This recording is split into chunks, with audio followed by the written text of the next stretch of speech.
কাকদ্বীপের এক কাকের সাথে বকখালির এক বকে জড়িয়ে পড়ি বাদ বিবাদে খিদিরপুরের ডকে।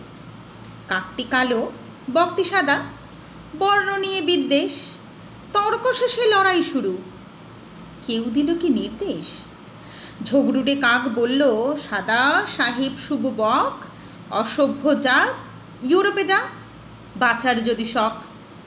বক শুনে কয়, কৃষ্ণবরণ কুচকুচে দাঁড় কাক, নিচ জাতি তুই, নিগ্র হয়ে আফ্রিকাতে থাক। তর্ক শেষে বাঁধল লড়াই, দুই পাখি চিৎকারে আঁচড় কামড় পরস্পরের পাখার ঝাপট মারে। যতই মারে ঠোকর দেহে পালক খসে তত, উড়তে থাকে ঘূর্ণি হাওয়া শুকনো পাতার মতো।